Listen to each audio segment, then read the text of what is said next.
Bonjour à tous, je vous retrouve aujourd'hui pour une de mes premières vidéos bilan de cette année 2020. Comme chaque année, je vous fais en général un bilan de l'année en cours plus un tag rétrospective. Cette année, j'ai décidé également de vous faire une autre vidéo que vous allez découvrir un petit peu plus tard, qui va être un peu dans le même type, sur les bilans, etc. On va commencer donc cette série un petit peu bilan de l'année make-up, on va dire, avec le tag de l'année 2020. Donc il y a 10 questions. Comme d'habitude, j'essaie de répondre à toutes les questions, mais si j'ai pas de réponse à vous donner, je vais pas vous inventer des choses que je vois pas l'intérêt en fait, donc je vous dirais que voilà, je n'ai rien à vous dire sur certaines questions. Donc on va commencer tout de suite avec la première question, qui est la suivante. Quelle est la marque de maquillage qui est sortie du lot cette année selon toi ? Alors pour ma part, je trouve que c'est Huda Beauty pour différentes raisons, notamment pour les palettes qu'elle a sorties ce printemps, donc les pastels. Moi j'avais acheté la pastel mint, il y avait la pastel lilac, la pastel rose, donc on était très bien dans la thématique printemps. Ensuite elle a sorti des palettes un peu plus automnales, donc les Obsession Ace je crois, ou quelque chose comme ça. Je sais plus exactement le nom. Bon, j'en ai pas acheté, mais je trouvais qu'elles étaient également très très bien pour la période automnale, qu'elles étaient vraiment bien dans la saison. Donc à savoir donc la Kaki Haze, il y avait la Sand Haze, je crois, je sais plus. Enfin bref, il y avait 3 couleurs.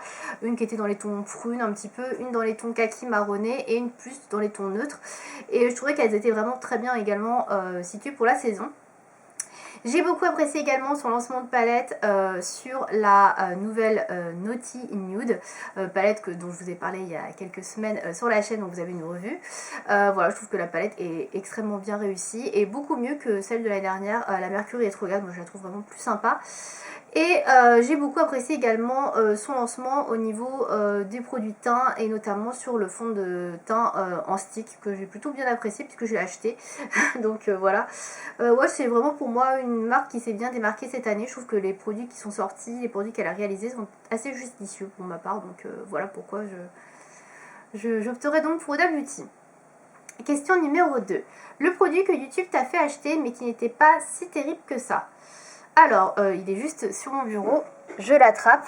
C'est ce produit-là, le Hair Booster de chez Sephora. Ce sont des gélules à mâcher, des petits bonbons, on va dire, voilà, des petits bonbons goût mangue, des compléments alimentaires pour la pousse des cheveux. Et clairement, j'ai fait cette cure pendant 3 mois, puisque c'était indiqué de le faire au minimum 3 mois. Et je ne trouve pas avoir particulièrement de résultats, je ne trouve pas que j'ai plus de cheveux, je ne trouve pas que ça ralentit la chute des cheveux, donc personnellement pour moi ça marche pas, voilà, ça fonctionne pas. Les youtubeuses qui prétendent que ça fonctionne bien sur elles, bah écoutez, tant mieux, moi, en tout cas je trouve pas si bien que ça. Donc là je teste actuellement le Air Burst qui est un peu plus cher mais qui a priori est beaucoup mieux en termes de résultats, donc on verra ce que ça donne au bout de 3 mois. Ensuite, question numéro 3, la marque ou le produit qui t'a tenté cette année mais pour laquelle tu n'as toujours pas craqué. Alors, il s'agit de la dernière palette Natasha Denona, même si elle n'est pas sortie depuis très longtemps, c'est la palette Trio Chrome, que je trouve très très jolie. Je trouve que l'harmonie dans cette palette est assez originale, les couleurs choisies, les textures, les rendus sont vraiment très très beaux. Pourquoi je ne l'ai pas acheté? Pour simplement 2 raisons. La première, vous en doutez, c'est le prix, elle est à plus de 113 € je crois. C'est très cher pour une palette. Et la deuxième raison, j'ai déjà beaucoup de maquillage, vous le savez également. Et mettre autant d'argent dans une palette que je ne vais pas porter tous les jours parce que les couleurs sont quand même assez originales et assez, particulières. C'est pas des couleurs que je vais utiliser, c'est pas une palette que je vais utiliser tous les jours. Et donc j'ai pas envie de mettre une telle somme dans une palette que je vais utiliser 3-4 fois dans l'année en gros. Je caricature, mais c'est une palette que typiquement je mettrais que pour faire des soirées ou pour les fêtes, etc. Donc il n'y en a pas 36 000. Et voilà, du coup, voilà pourquoi je ne l'ai pas acheté. Tout simplement, mais sinon je la trouve très jolie. Question numéro 4. Quel est ton top en matière de maquillage et de soins? Alors en matière de maquillage, je vais peut-être vous étonner, mais c'est une palette, c'est celle-ci, c'est la palette Natural Eyes de Too Faced. Elle n'est pas sortie récemment, ça c'est la version qui a été repackagée. Je sais pas si les fards dans l'ancienne version étaient comme ça, mais en tout cas dans cette version-là je la trouve superbe. Je l'ai beaucoup utilisé, vous voyez de toute façon il y a 2 fards creusés, 2 fards où on voit le pan. Voilà, ces fards là c'est les fards que j'utilise principalement, celui-ci je l'utilise pour faire mes sourcils et celui-ci je l'utilise quasiment à chaque maquillage pour mettre en touche lumière soit sous le sourcil, soit en coin interne, soit les deux. Et voilà, mais tout simplement c'est une palette pour moi qui est go-to. Le matin quand on n'a pas le temps, quand on ne sait pas comment se maquiller, cette palette elle est juste super. Je trouve que les fards, la qualité est vraiment présente. Et vraiment je m'en sers vraiment tous les jours depuis que je l'ai. Donc j'ai dû l'acheter pendant les soldes je crois de cet été. Et franchement je regrette pas quoi. Le packaging est sublime. Et ouais c'est devenu un indispensable tous les jours. Je m'en sers. Et si j'ai pas d'idée et si je dois me dépêcher, me maquiller rapidement, bah, je prends cette palette. Elle est juste parfaite quoi. Mais évidemment il faut aimer le maquillage neutre. Et il faut pas aimer les fards qui sont pas... Enfin ils sont pas pigmentés. Ils sont bien pigmentés moi je trouve. Après c'est pas la palette la plus pigmentée au monde. On est d'accord. Mais franchement je trouve que la pigmentation est vraiment très bonne. Voilà. J'ai pas à me plaindre. En tout cas, c'est une belle palette. Si vous cherchez quelque chose de neutre, de discret, elle est parfaite pour ça. Ensuite, mon indispensable en matière de soins. Alors, en matière de soins, j'ai décidé de sélectionner ce produit d'Aromazone que j'ai depuis un mois et quelques, même si c'est pas très vieux. Je le trouve excellent. Voilà, je le trouve excellent. J'ai pas de vision, on va dire, sur le long terme, mais sur le court terme, je le trouve très bien. C'est un sérum concentré donc à l'acide hyaluronique. C'est hydratant et anti-âge. Alors à la longue c'est censé combler le manque d'hydratation de la peau et améliorer comment dire l'effet des rides, c'est-à-dire qu'on voit moins les rides, ça les atténue. Alors j'ai pas énormément de rides encore heureusement, mais j'ai quelques rides d'expression etc. Pour l'instant je vois pas vraiment de différence, mais en termes d'hydratation d'application j'aime beaucoup. Voilà, je trouve que c'est vraiment un super produit et depuis que je l'ai, bah, franchement je vais le racheter mais clairement quoi, je l'adore, je le trouve très très bien. Voilà. Ensuite, un indispensable ou une découverte capillaire. Alors c'est pas une découverte puisque là au niveau capillaire ce que j'ai testé ne m'a pas vraiment convaincu cette année.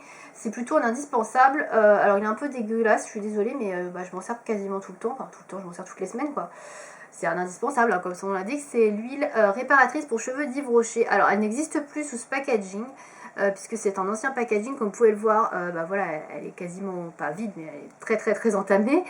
Donc j'en ai un autre flacon du nouveau packaging que j'utiliserai bah, quand j'aurai terminé celle-là, je la trouve très bien. C'est une huile en fait sans silicone, sans colorant, sans parabènes, forcément c'est une huile. Elle est faite pour les cheveux très secs ou abîmés. Elle est à base d'huile de jojoba, moi je la trouve très bien. Voilà, c'est une huile en fait qu'on peut appliquer juste quelques minutes avant le shampoing. Et c'est vrai que moi qui oublie toujours de biquer mon huile plusieurs heures avant de faire mon shampoing, bah ça c'est parfait pour le coup. Elle s'enlève bien en plus avec le shampoing. Elle est très bien, je trouve qu'elle rend les cheveux beaucoup plus doux. Et ouais, moi je la trouve bien. Après, c'est pas une huile révolutionnaire, j'imagine qu'il y a des huiles beaucoup mieux que ça, mais moi je la trouve très bien. Et ça fait des années que j'utilise, c'est mon deuxième flacon, donc c'est pas pour rien. Voilà. Ensuite, question numéro 6. Quelle youtubeuse as-tu découvert cette année? Alors, pour être honnête avec vous, j'ai pas suivi de nouvelles youtubeuses cette année particulièrement. Je suis toujours les mêmes que l'année dernière. J'ai regardé quelques vidéos forcément à gauche à droite de youtubeuses que je ne suivais pas spécialement, mais je ne les suis pas plus en fait. J'ai regardé juste 2-3 vidéos comme ça, mais voilà, sans plus qu'entre guillemets, j'ai pas... Je me suis pas abonnée et je suis pas devenue hyper assidue, donc voilà, j'ai pas vraiment de découvertes cette année. Les découvertes sur YouTube que j'ai faites ne sont pas au niveau de la beauté, donc je vais pas vous en parler dans cette vidéo. Mais pour être honnête avec vous, je regarde quand même beaucoup moins de vidéos YouTube en termes de beauté, de make-up qu'avant.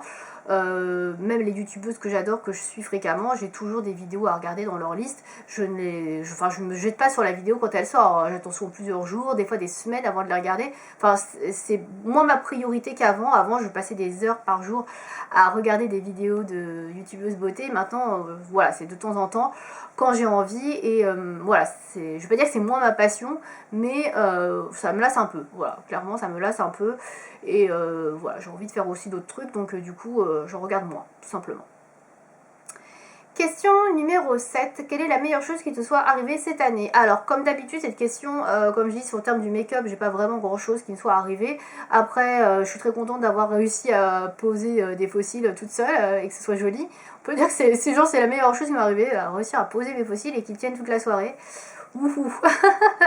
Non, j'ai pas vraiment de choses à dire là-dessus. Vu le contexte en plus de cette année, ça a été compliqué, donc il n'y a pas vraiment de choses qui me soient vraiment arrivées, qui soient vraiment super quoi. Bref, Question numéro 8. Quelle est la marque de soins que tu as pu davantage découvrir? Alors ça c'est pareil, je tourne toujours autour des mêmes produits, des mêmes marques, donc je découvre pas spécifiquement d'autres marques.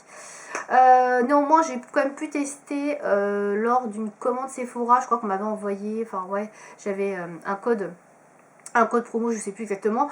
J'ai eu des miniatures de produits de la marque Origins et j'ai testé quelques produits du coup comme ça pour voir, que j'ai trouvé plutôt pas mal, certes, mais pas de là à les acheter. Donc on peut dire que j'ai découvert un peu plus la marque Origins, mais après voilà, j'ai pas comment dire, j'ai pas concrétisé en achetant les produits parce que j'ai déjà beaucoup de choses qui me conviennent en plus. Voilà. Question numéro 9. Quelle est la chose que tu as réalisée cette année et dont tu es fière? Alors, clairement, en termes de maquillage cosmétique, pas grand chose, comme je le disais. Ce que je pourrais retenir de cette année, qui a été pour le coup assez difficile, on peut le dire, et c'est pas fini malheureusement. Moi, je suis assez fière d'avoir pu faire mon anniversaire. Voilà, clairement, c'est pas grand chose, je sais, mais il y a beaucoup de gens qui n'ont pas pu faire leur anniversaire parce que c'était soit pendant le confinement, soit parce que on était très restreint en termes de déplacements, on avait quelqu'un dans son entourage qui était malade, etc., etc.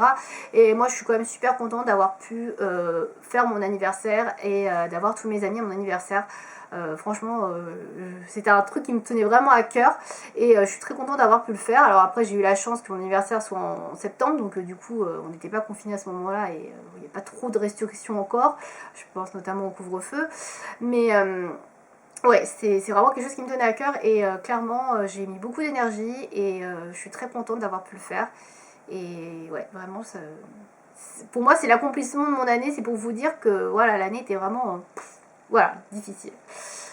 Ensuite, question numéro 10, et c'est la dernière question. Qu'est-ce qui te fait envie en matière de cosmétiques pour cette année 2021 qui arrive? Alors, particulièrement pas grand chose. Je sais pas trop ce qui va sortir dans les nouveautés. J'ai juste vu passer la petite palette Gold Obsessions de Huda, donc une petite palette autour du doré, mais j'ai déjà beaucoup de trucs dorés, donc est-ce que c'est vraiment utile?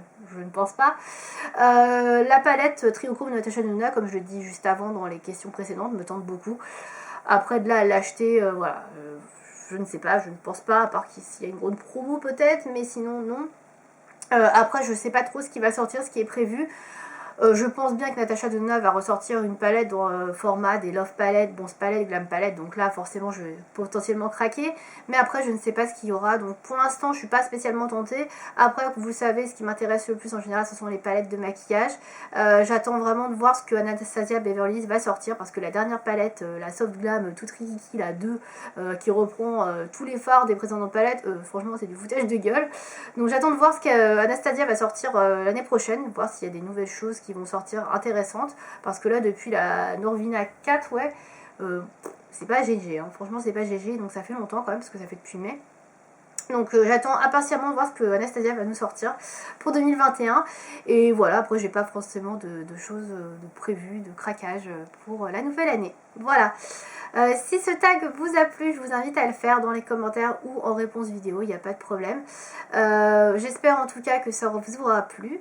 Il va suivre donc 2 tags, il va y avoir un tag rétrospective et il va y avoir certainement un tag sur mes palettes préférées de l'année 2020, puisque je me rends compte que j'en ai acheté quand même beaucoup. Donc je vais en sélectionner celles qui pour moi sont les meilleures, donc celles que j'ai achetées.